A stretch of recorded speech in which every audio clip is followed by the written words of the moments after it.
Recently, some friends asked me to prepare a value for their house. And I went to the tax record to see what the property appraiser has their house listed at.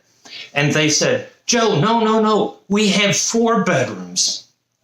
You know what? That brings up the whole question of about what adds value to your house. What do we look at when we add value to your house? That's what I'm talking about today. Stick around.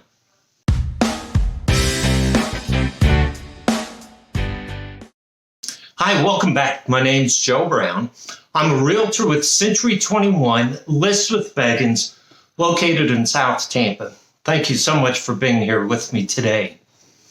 So, as I said in the introduction, this family I did a appraisal for, they were upset that the property tax record showed 2-bedroom, but they really have 4-bedroom.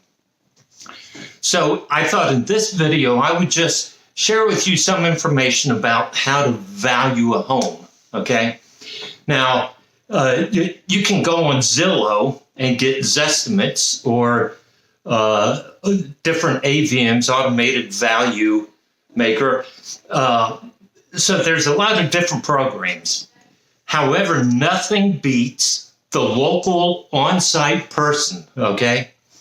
And just so you know, let's say you want to buy a house, or even if you're a homeowner and you want to know the true value of the house, you pay an appraiser. Now, brokers, real estate agents, well, we can give you a strategic price estimate. You know, based on the market, this is what your home could sell for. Well, an appraiser, well, we can't give you an appraisal because an appraisal and an appraiser are licensed people. They take special courses and have to pass a state test. So banks, when you go to buy a home and take a loan, an appraiser will come in and do an official appraisal for the value of your home. That's why sometimes people wanting to buy the home, they can't get financing because the home doesn't appraise the selling price. So let's talk about some of these factors they look at. Not all, but some. Number one, and I've said this several times, we do not have a real estate market, okay? We have micro markets. Because I can say the market in South Tampa is slowing down.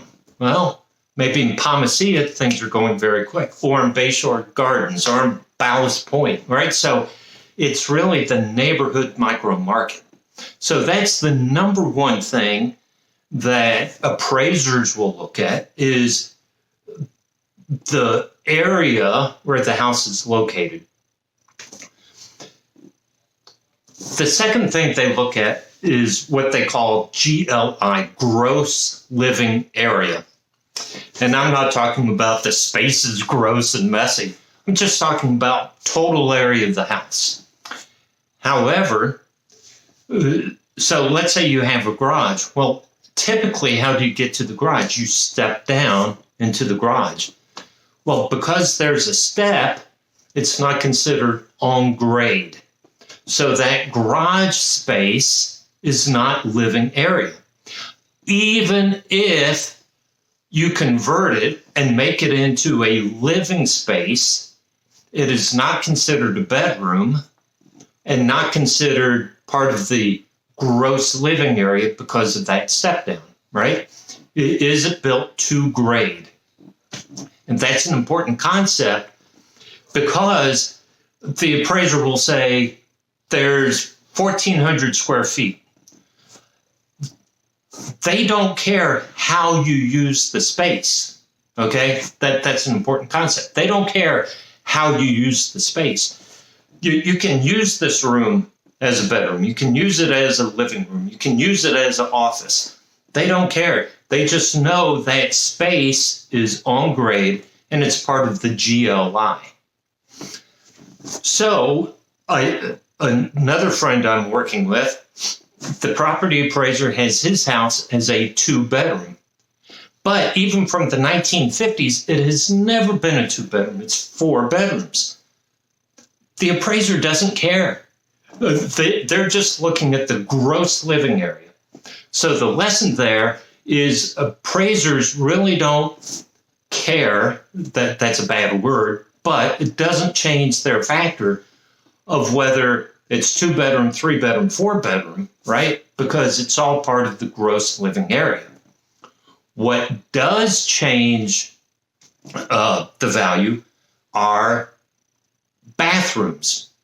Bathrooms will add value, whether it's a full bathroom, and a full bathroom has a sink, a toilet, and some type of tub or shower.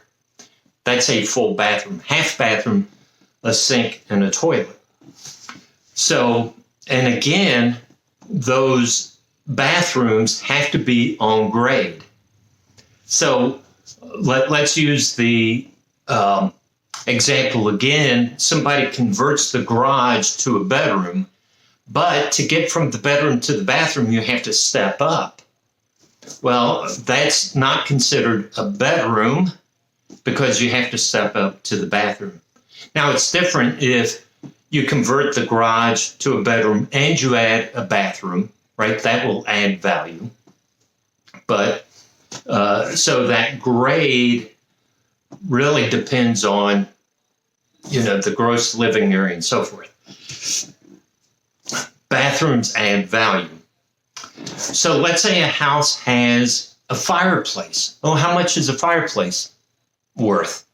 That's a great question. Whether it's a fireplace, whether it's a garage, whether it's a pool, right? The appraisers cannot state, okay, a fireplace is worth $5,000 and a pool is worth $30,000. They can't do that. Why? Come on, you know the answer. Because of the micro market, right?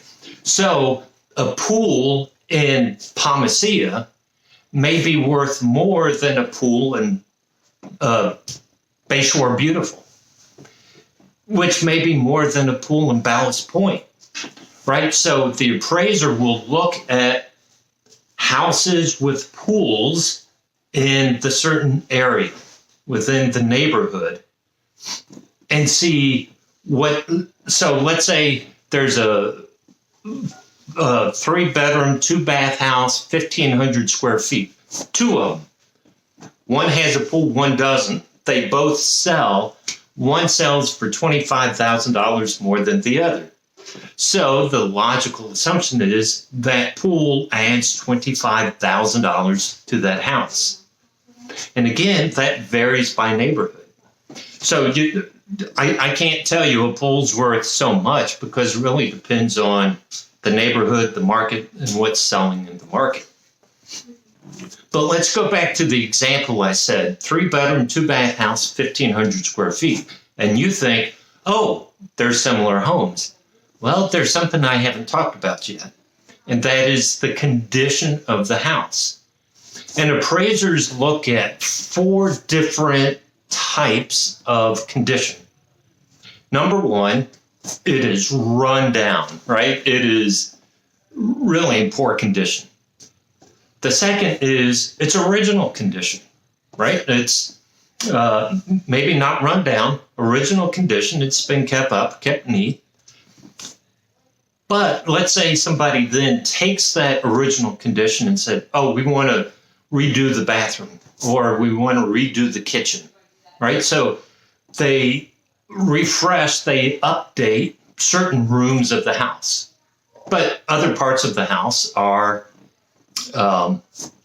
still that original condition.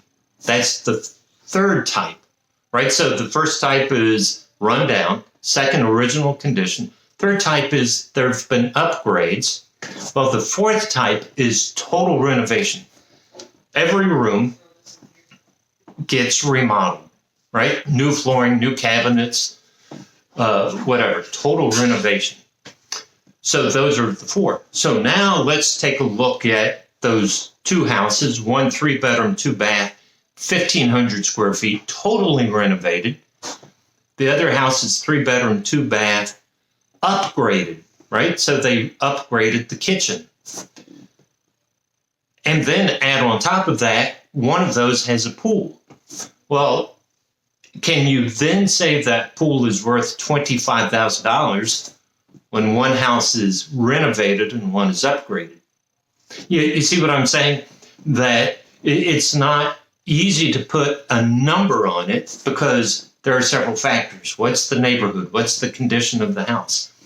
And so the appraiser, listen, when the appraiser comes out to your house, they may spend 45 minutes to an hour looking at the house, taking pictures, but they are going to spend hours online.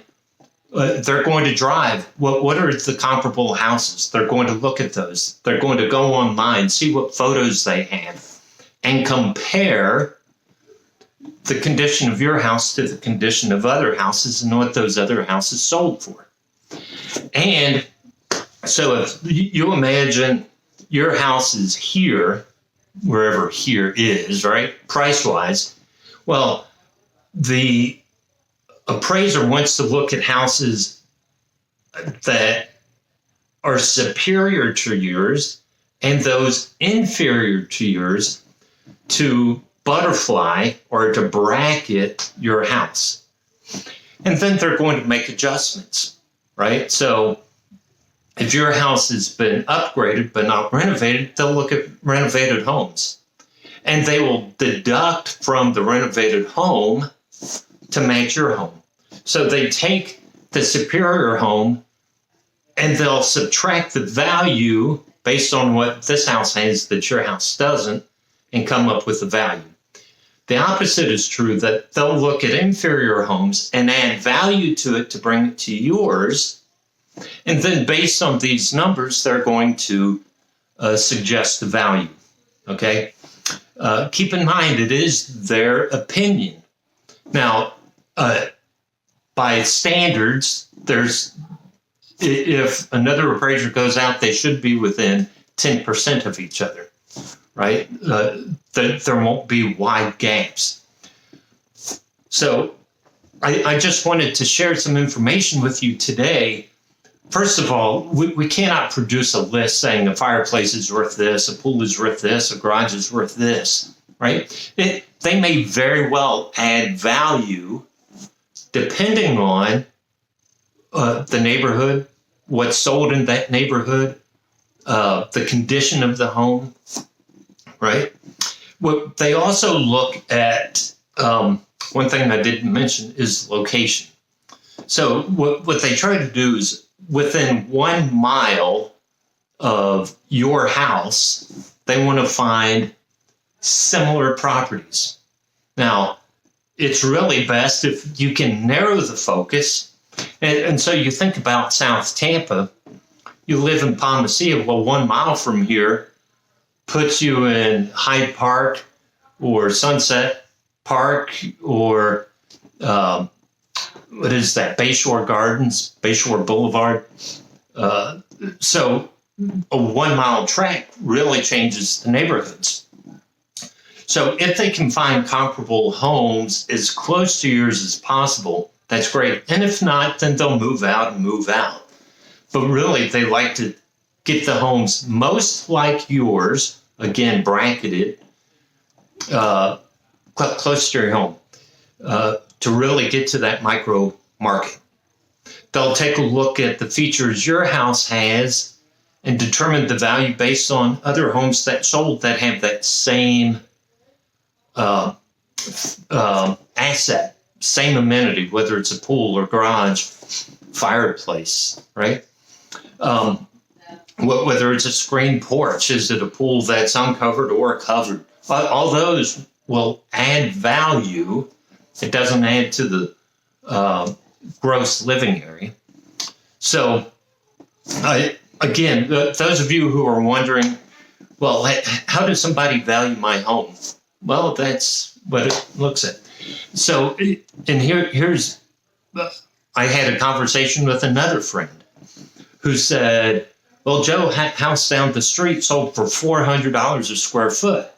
My house is 200 square feet more, so I should get $80,000 more. Well, it doesn't work that way. You would think logically it would, but it doesn't. just because of the condition. The square footage is 1/3. That's one of the calculations, right? They'll take 1/3 of the square footage and add that to the value of the home. It's what I understand it. You don't have to, right? That's why I'm a trusted advisor. You can say, Joe, can you prepare it's called a broker price opinion or strategic value? Yes, I can. And I'll do the very best I can for you to give you a glimpse, a snapshot of what your home could really be worth. Keep in mind, your home is worth what somebody will pay for it, right? I may have a book, a first edition book, that I think is worth a lot of money. Well, truly, it's only worth what somebody will pay for it, right? Same thing with your house. The true value is what somebody will pay for it. I can help you get there, right? So I hope you have a great weekend. We have the Thanksgiving weekend. In 2 weeks, I'll do the market update. See how the market did in November. See if the trends we saw in October are continuing. Have a great week. Living in South Tampa is awesome.